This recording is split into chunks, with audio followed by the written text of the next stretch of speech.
안녕하세요. 남편과 저는 의대 선후배 커플입니다. 제가 신입생일 때부터 연애에서 본과 인턴 레지던트까지 모든 과정을 함께 했어요. 지금 남편은 군의관으로 복무 중입니다. 아직 아이는 없어요. 제가 남편보다 5살이나 어리기 때문에 천천히 가자는 주의입니다. 저는 산부인과를 전공했어요. 사실 정형외과에 가고 싶었는데 과 특성상 여자를 안 뽑더라고요. 수술을 하고 싶은데 흉부외과나 신경외과는 성향에 맞지 않아서 산부인과를 선택했어요. 생각보다 수술이 많은 과는 아니지만 그럭저럭 만족했죠. 저는 남편과 오래 연애를 했기 때문에 지금의 시댁과도 오래 알고 지냈습니다. 아, 도련님만 빼고요. 시댁은 시부모님과 아들 둘의 단출한 집안이에요. 남편은 어릴 때부터 공부를 잘해서 초등학교 때부터 별명이 닥터김 아니면 김박사였대요. 한 번도 꿈이 바뀐 적이 없었다고 하더라고요. 쭉 의사를 꿈꿨고 진짜 의대에 진학했고 본인 의지대로 성형외과를 전공했고 제대하면서 선배 병원의 부원장으로 가기로 이미 다 이야기가 되어 있었습니다. 전형적인 승승장구의 삶인 거죠. 반면에 도련님은 뭐랄까 정말 알 수 없는 인물이었어요. 저랑 동갑인데 재수한다 뭐한다 하더니 이내 유학을 가버리더라고요. 그래서 도련님은 연애 초기에 몇 번 본 거 외에는 별 기억이 없었습니다. 아, 맞다. 그런 착각은 한 적 있네요. 혹시 이 동생이 나를 좋아하는 거 아닌가? 뭐 그런 생각이요. 형의 애인을 좋아하는 동생 그런 이야기 많잖아요. 아무래도 형제가 보니 보는 눈도 비슷하고 그러다 보니 여자 취향도 비슷하고 뭐 그런 거요. 사실은 남편이랑 연애를 막 시작했을 때 시댁에 놀러 간 적이 있었는데 고스톱을 치면서 진 사람이 아이스크림 사오는 내기를 하곤 제가 꼴찌를 한 거예요. 빤히 아는 동네라서 저 혼자 갔다 오겠다고 집을 나섰어요. 그런데 시동생이 대문 앞에서 저를 기다리고 있더라고요. 그리고 저를 보곤 시동생이 이 밤에 여자 혼자 무섭지도 않냐면서 같이 가주겠다고 이야기하며 팔짱을 끼는데 너무 당황했어요. 아무리 동갑내기이고 편한 사이라도 남자친구의 남동생이 팔짱을 끼는 것이 남사스러웠거든요. 그때 아이스크림이 무슨 맛이었는지 기억나지 않을 정도예요. 이런 일이 있었다고 당시 남자친구였던 남편에게 말해야 하는 건지 혼란스럽기도 했고요. 게다가 그런 일이 몇 번 더 있었습니다. 같이 떡볶이를 해먹고 제가 설거지를 하고 있는데 남자친구 동생이 다가오더니 갑자기 어깨를 주무르는 거예요. 자제하기 힘들겠다면서 안마해주는 거라는데 왜 그런 거 있잖아요. 뒤에서 자꾸 몸이 닿는 느낌 놀란 저는 결국엔 컵 하나를 깨고야 설거지를 마칠 수 있었습니다. 남편에게 말할까 말까 고민하고 있었는데 어느 날 동생이 유학을 간다고 말하더군요. 한국에서 재수하느니 유학 가서 대학에 진학하는 게 더 낫겠다며 미국으로 간다고 했어요. 그 이야기를 듣고 곧 떠날 사람인데 어쨌든 문제를 만들고 싶지 않았어요. 그래서 저는 입을 다물기로 했습니다. 남편의 동생이 떠나기 전날 송별회를 하는데 저도 초대를 받았어요. 남동생을 보는 게 껄끄러웠지만 빠질 수 없는 자리였죠. 그날 저는 술을 조금 많이 마시게 돼서 얼굴이 화끈거려 마당에 나와 열을 식히고 있는데 남편의 남동생이 따라 나왔습니다. 저는 좀 긴장했죠. 왜 나한테 그랬냐고 물어보고 싶었지만 참았습니다. 그의 표정이 너무나 아무렇지 않아 보였거든요. 그런 저를 보고 그는 너는 참 남 같지가 않아라고 말했습니다. 정말 심장이 터질 것 같았죠. 그래서 저는 서둘러 집으로 돌아왔습니다. 더 이상의 사건 없이 남편의 동생은 유학길에 올랐고 남편과 저는 열심히 연애하고 공부하면서 지냈어요. 그러면서 저는 시동생과 있었던 일을 거의 잊고 지냈습니다. 그는 우리 결혼식 때도 오지 않았어요. 시부모님은 서운해하셨지만 저는 오히려 잘 됐다고 생각했죠. 잊고 지냈다고는 하지만 지금까지 우리 사이에 있었던 일들 그리고 남 같지 않다던 그 말이 깨끗하게 지워진 건 아니었거든요. 남편과의 결혼 생활은 행복했어요. 오랜 기간 연애를 했지만 결혼은 또 다른 맛이 있더군요. 서로 바빠서 얼굴 볼 시간도 없었지만 주말에 같이 장도 보고 하루 종일 누워서 뒹굴거리기도 하고 그렇게 재밌게 지내다가 남편은 강원도에 있는 부대에 군의관으로 입대했습니다. 남편이 없는 집은 텅 빈 것 같았어요.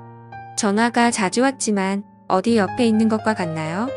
20살 때부터 붙어있던 사이였기에 외롭다고 느끼는 날도 많았죠. 그날은 아마도 자정이 다 돼서 집으로 돌아온 날일 거예요.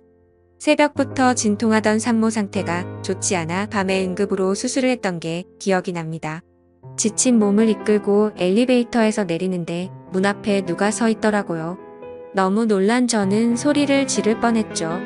형수님 저예요라는 익숙한 목소리가 아니었다면 정말 비명을 질렀을지도 몰라요.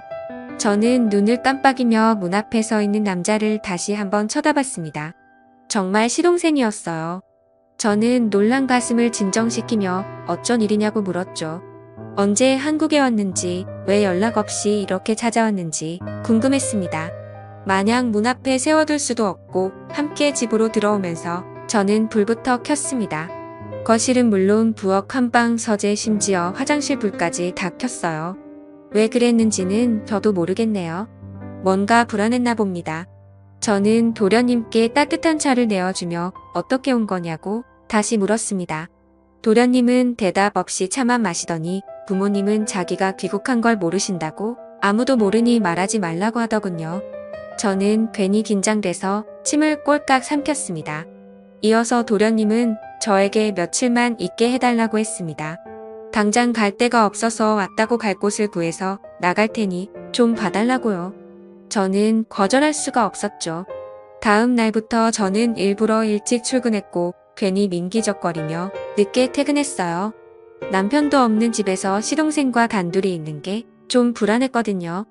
예전 기억도 있고 뭔가 떨어져 있어야 한다는 본능이었다거나 할까요? 아마 도련님도 느끼고 있었을 거예요.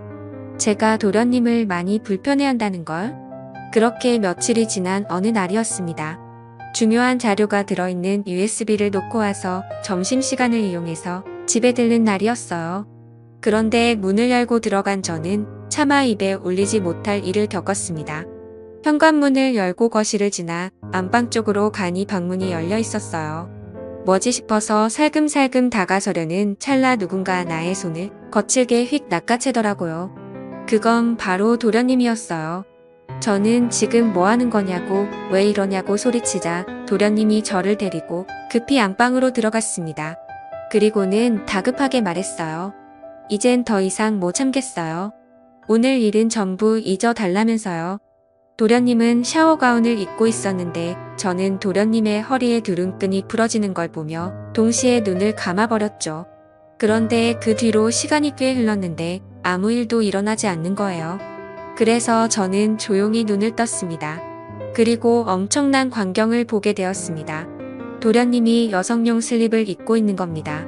도련님은 저에게 이런 모습 보여서 미안하다면서 방금 형수님이 살금살금 집안을 살피는 것도 그렇고 어느 순간부터 형수님이 자신을 너무 적대시하고 경계하는 것 같아서 이렇게 고백을 하게 되었다며 사실 자신은 어렸을 때부터 여자가 되고 싶었다고 모든 것을 털어놨습니다.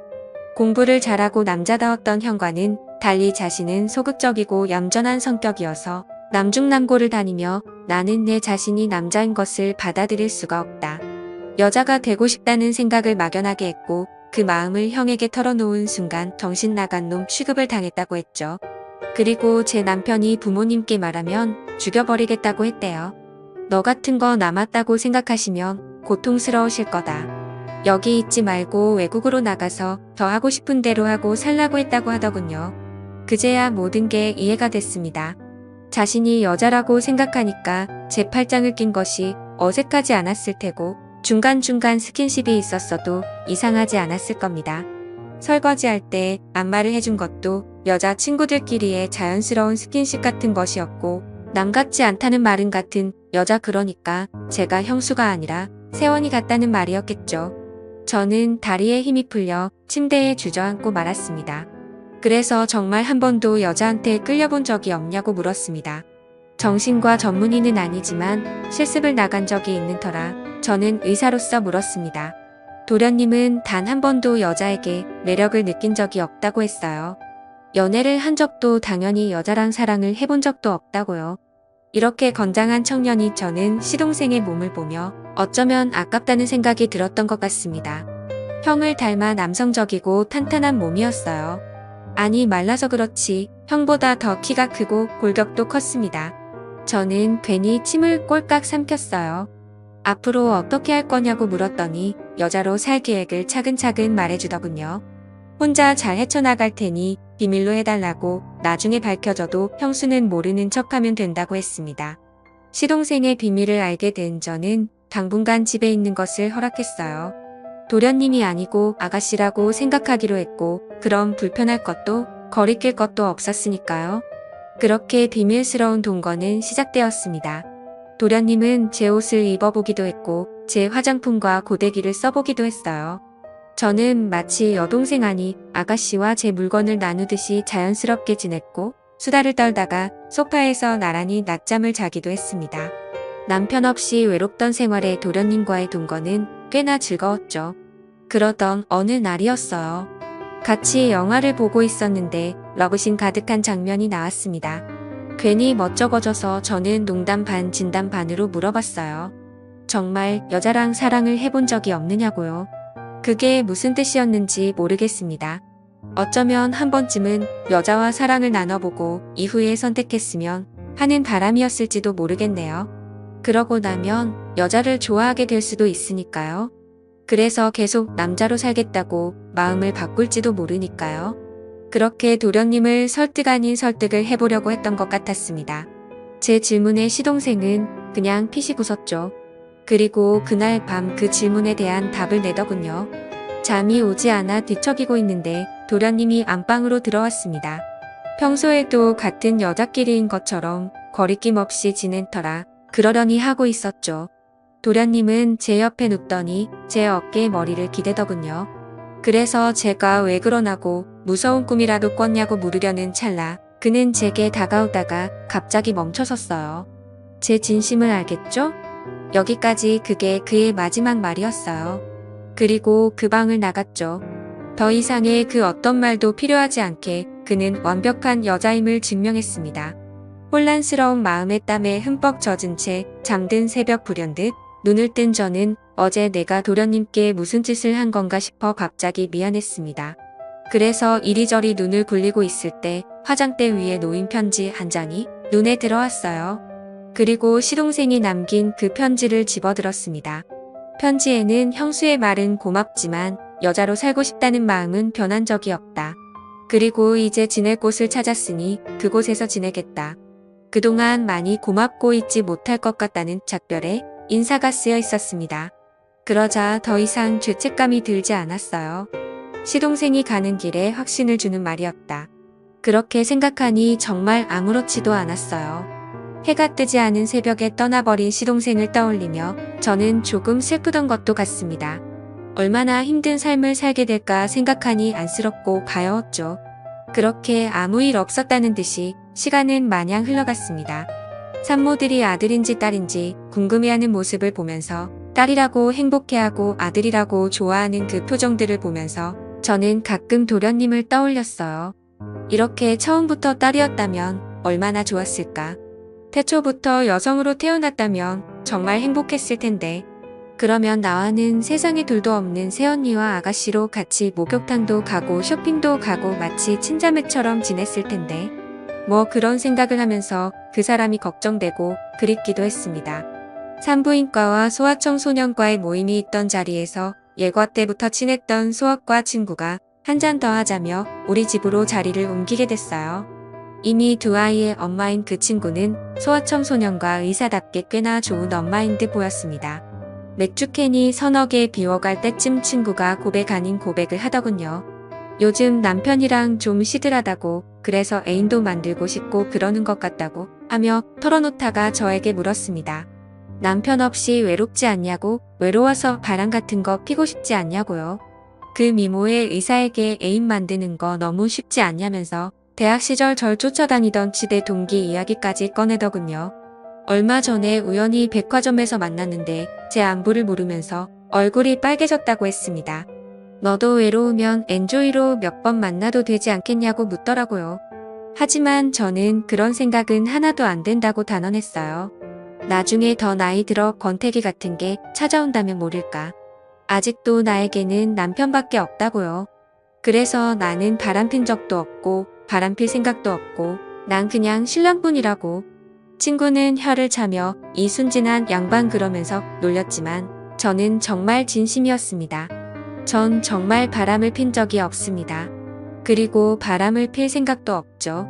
남편은 저에게 나름대로 완벽해요. 우리는 앞으로도 좋은 부부로 또 좋은 부모로 끝까지 행복할 것임을 합니다. 도련님이 앞으로 어떤 삶을 살게 될지 저는 모르겠어요. 한국에서 살지 아니면 미국으로 돌아가게 될지요. 어디까지 여자가 될지 아니면 마음만 여자로 살게 될지 하지만 이거 하나만은 분명합니다. 제 인생에서 이제 도련님이란 없어요. 오직 동갑내기 아가씨만 존재할 뿐이죠.